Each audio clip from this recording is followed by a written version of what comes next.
திருச்சிற்றம்பலம். குருநாதர் ஐயா மதுர்வடிகள் போற்றி போற்றி. உலகில் பல வகையான சமயங்கள் இருந்தாலும் அத்தகைய சமயங்களுக்கெல்லாம் தலையாயது சைவமாம் பெருநெறி சைவ சமயம். அச்சைவ சமயத்தினுடைய தலைவர் சிவபெருமான். அந்த சிவபெருமானை வழிபாடு செய்கின்றவர்கள் சிவனடியார்கள். அந்த சிவனடியார்களிலும் பல வகையான திருத்தொண்டு செய்த அடியார்கள் இருக்கின்றார்கள். பார்த்தீங்க அப்படின்னா, அடியாருக்கு திருவமுது வழங்குகின்ற அந்த தொண்டை செய்து வந்தவங்க இருக்கின்றார்கள். கோயிலில் விளக்கு ஏற்றுகின்ற அந்த பணி செய்தவங்க இருக்கின்றார்கள். மந்திரம் ஓதுதல், உளவார பணி செய்தல், சிவனடியார்களை உபசரித்தல், இறைவனை பாடி துதிக்கிறது, அடியார்களுக்கு உதவுகிறது, அடியார்களை தவறாக பேசுனாங்க அப்படின்னா அவங்கள தண்டிக்கிறது, இப்படி பல வகையான தொண்டு. அப்படி 63 நாயன்மார்கள் இது போன்ற தொண்டை செய்து வந்த அடியார்கள் நமக்கெல்லாம் நம்ம வழிகாட்டியாக இருந்து நமக்கெல்லாம் அருள் இன்று வரைக்கும் செய்து கொண்டிருக்கிறார்கள்.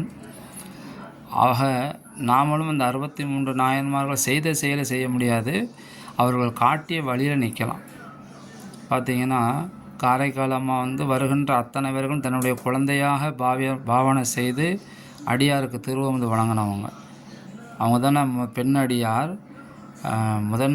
சைவத்தினுடைய என்ன சொல்கிறது, மூத்த அடியார் அவங்க தான். கிபி 2ஆம் நூற்றாண்டு 3ஆம் நூற்றாண்டு காலத்தில் இருந்தவங்க. அதுக்கப்புறம் வந்த பல அடியார்கள் திருவமுது இளையான்குடி மாற நாயனார் பண்ணாங்க, சிறு தொண்ட நாயனார் பண்ணாங்க, அப்பூதி நாயனார் பண்ணாங்க, ஏயர்கோன் கலிக்காம தேவி நாயனார் பண்ணாங்க, அறிவாள் தாயனார் சுவாமிக்கு திருவமுது பண்ணார் தினமும். அதுமாதிரி அமர்நீதி நாயனார் திருவமுதும் பண்ணாங்க, அடியார்களுக்கு கோவணம் வழங்கின அந்த ஒரு பணியை செஞ்சாங்க.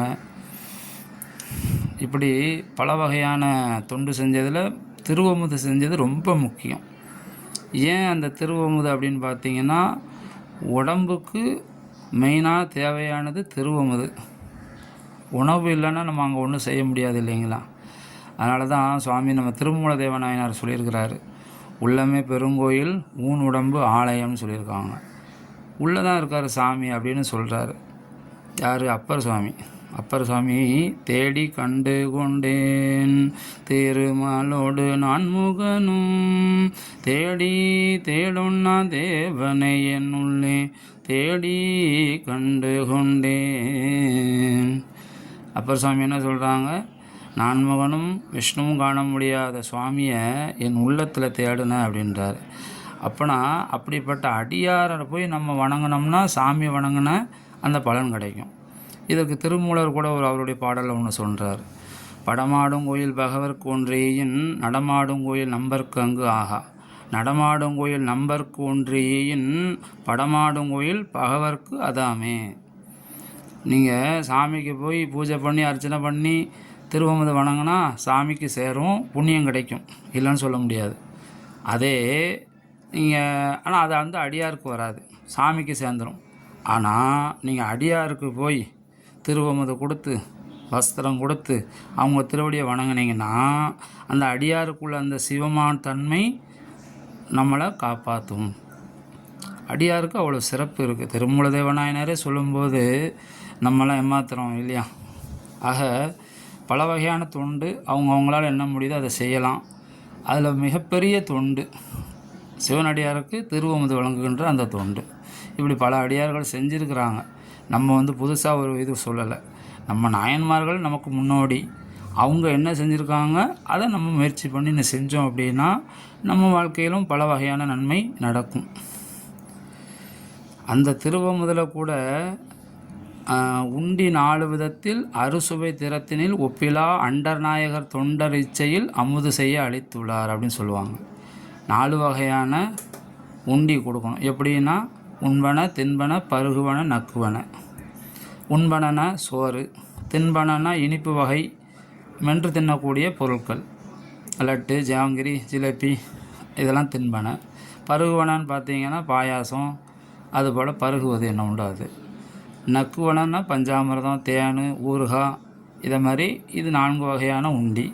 அதை 6 வகையான சுவை தரத்தில் கொடுக்கணும் அப்படின்றாங்க. என்ன 6 வகை சுவை? துவர்ப்பு, கார்ப்பு, இனிப்பு, உவர்ப்பு, கசப்பு, புளிப்பு, இப்படி இந்த 6 வகையான சுவையில் கொடுக்கணும். ஏன் அப்படின்னா இந்த 6 வகையான சுவையும் நம்ம உடம்புக்கு தேவையான வைட்டமின்களை கொடுக்குது. இந்த காலத்தில் வைட்டமின் சொல்கிறாங்க, ஆனால் அந்த காலத்திலேயே நம்ம உடம்புக்கு என்ன தேவைங்கிறத கண்டுபிடிச்சி அதை செஞ்சுருக்குறாங்க நாயன்மார்கள். இந்த காலத்தில் தானே ஒவ்வொரு வியாதிக்கு விட்டமின் பி குறைவாக இருக்குது, விட்டமின் சி கம்மியாக இருக்குது, கண்ணு தெரியலையா விட்டமின் ஏ கம்மியாக இருக்குது, இப்படி ஒவ்வொன்றா சொல்கிறாங்க ஒவ்வொன்றுக்கும். ஆனால் இதெல்லாம் அந்த காலத்தில் எப்படி கண்டுபிடிச்சாங்கன்னு தெரியல. இப்படி 6 வகை சுவையாக நம்ம கொடுக்கும்போது அந்த அடியாருக்கு போய் அது சேர்ந்து அதுக்குள்ளே இருக்க சிவத்துக்கு போய் சேர்ந்து நமக்கு என்ன தேவையோ அது நம்ம அடையலாம். ஈஸியான வழி, ஆனால் செய்கிறது கஷ்டம். அவ்வளோ ஈஸியாக அடியாருக்கு போய் நீங்கள் திருவமுது பண்ணுறதுங்கிறது சாதாரணமான விஷயம் கிடையாது. ஆனால் செஞ்சிட்டீங்க அப்படின்னா உங்கள் குல கோத்திரம் அத்தனையுமே ரொம்ப சிறப்பாக இருக்கும். ஏன்னா நாயன்மார்கள் அத்தனையும் சான்று சொல்கிறாங்க. அழுந்தி இடருள் பட்டு வருந்திய நிலையில் இருக்கின்றவங்க கூட மீளலாமா. அதாவது பல வகையான பிறவியில் செஞ்ச வினையை கூட ஒன்றுமே இல்லாமல் ஆக்கலாம். எது இந்த திருவமுதுங்கிற அடியாருக்கு நீங்கள் கொடுத்தீங்கன்னா உங்களுடைய மொத்த வினையுமே இல்லாமல் பண்ணலாம் அப்படின்றாங்க. நாயன்மார்கள் தான் சான்று, வேறு எதுவுமே கிடையாது. நிறைய விஷயங்கள் இருக்குது. நிறைய மூர்க்க நாயனார்லாம் பார்த்தீங்கன்னா திருவேற்காட்டில் பிறந்தவர், வேளாண் மரபில் வந்தவங்க, சிவனடியார் தரத்தில் தொடர்ந்து தொண்டு பண்ணிட்டு வந்தாங்க. வறுமை வந்த நிலையில் கூட என்ன பண்ணாங்க, தன்னுடைய பேருக்கு ஏற்ற மாதிரி மூர்க்க குணத்தோட சூதில் ஈடுபட்டு அதுலேருந்து வரல பொருளை கூட, ஆனால் பொருளை அவர் கூட எடுக்க மாட்டார், தொடமாட்டாராம். ஆனால் அடியாருக்கு கொடுத்து அடியாருக்கு திருவமுது செஞ்சாராம்.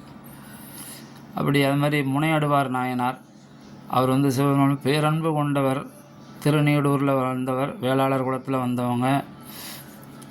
பகைவரில் வென்று அந்த பொருளை சிவனடியார்களுக்கு என்ன பண்ணார், அவரும் வந்து கண்ணல் நறு நெய் கறி தயிர்பால் கனி உள்ளுறுத்த கலந்தழிந்து மண்ணும் அன்பின் நெறி விரலா வழி தொன்றாற்றி வைகினார். தொண்டு தான், திருவமுது தான் ரொம்ப முக்கியம். சிறு தொண்ட நாயனார் சாமியே வந்து கேட்டார், அதுவும் தன்னுடைய பிள்ளை வேணும், பிள்ளைக்கறி வேணும், 5 வயசுல இதில் இருக்கிற குழந்தை வேணும், அதையும் அம்மா பிடிக்கணும், அப்பா இருக்கணும், அவங்க கறி வச்சு கொடுக்கணும், அதை தான் நான் சாப்பிடுவேன்னு சொன்னார். கொஞ்சம் கூட பண்ணாமல் அந்த வேலையை செஞ்சு அதுக்கு திருவமுது தயார் பண்ணி கொடுத்தாங்க சிறு தொண்ட நாயனார். ஏன்னா திருவமுது வந்தவர் சுவாமி அப்படிங்கிறது அவங்களுக்கு தெரியாது, பின்னாடி தானே தெரியும். ஆனால் அடியாருக்கு ஒன்று கொடுக்கணுமே அப்படின்னு நினச்சி அவங்க டெய்லி பண்ணிகிட்டு இருந்திருக்காங்க இந்த வேலையை. ஒரு நாள் தவறாமல் பண்ணார். இவருடைய தொண்டை வெளியில் காட்டணும்னு தான் சாமி வந்து பண்ணினாரே தவிர பிள்ளைக்கறி சாப்பிடணும்னு வரல. இவர் செய்வார், இவர் செய்வார்னு தெரியும். இவருடைய அன்பை வெளிப்படுத்தணுன்றதுக்காண்டி தான். கண்ணப்ப நாயனார் என்ன பண்ணார், இதே மாதிரி தான் பண்ணார். அவர் என்ன பண்ணார், அவர் என்ன சாப்பிடுவாரோ அதை சாமிக்கு கொண்டு கொடுத்தார்.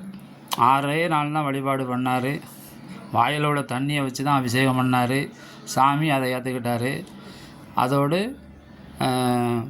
தலையில் சொருகி வச்சுருந்த மாலையை எடுத்து சாமிக்கு சாத்தினார் பூவை. திருவமுது நல்ல அந்த பன்றிக்கறியை கடித்து பார்த்து அது நல்லா இருக்கான்னு பார்த்து சுவையோடு கொடுத்தாராம். சுவையாக இருந்ததுக்கப்புறம் தான் சாமிக்கு கொடுத்தாராம். தேவையில்லாத தூக்கி தூர போட்டுட்டு சுவை உள்ளதை மட்டும் கண்ணப்ப நாயனார் வந்து தொண்டு செஞ்சுருக்குறாங்க. அவர் என்ன சாப்பிட்டாரோ அதை சாமிக்கு கொடுத்தாரு. அன்பு தான் அங்கே காட்டினது, அன்பு மட்டும்தான். கண்ணப்பர் இஸ் ஈக்குவல் டு அன்பு இஸ் ஈக்குவல் டு சுவாமி, 3மே ஒன்று தான் அப்படின்னு சொல்லுவாங்க பெரியவங்க. இப்படி பல வகையான தொண்டு செய்யலாம். அதில் திருவமுதுக்கு நிகர் வந்து வேறு எதுவுமே சொல்ல முடியாது. ஏன்னா உயிர் இருந்தால் தான் தொண்டு உயிரும், உயிருக்கு தேவையான உடம்பு, அந்த உடம்புக்கு தேவையானது உணவு, இந்த 3ம் வேணும். 3 இருந்தால் தான் நம்ம தொண்டு செய்ய முடியும். அந்த தொண்டு செய்கிறதுக்கு முதன்மையாக இருக்கிறது உயிர் இயக்கக்கூடிய விஷயம் என்னன்னு பார்த்தீங்கன்னா திருவமுது தான். ஆக அடியார் பெருமக்கள் தங்களால் முடிந்த வரைக்கும் பல அடியார்களுக்கு திருவமுது வழங்குங்கன்னு சொல்லி நம்ம நாயன்மார் நெறியில் நிற்போம்னு சொல்லி அருட்குருநாதர் திருவடியை வணங்கி நன்றி சொல்கின்றேன். நன்றி நன்றி நன்றி. திருச்சிற்றம்பலம்.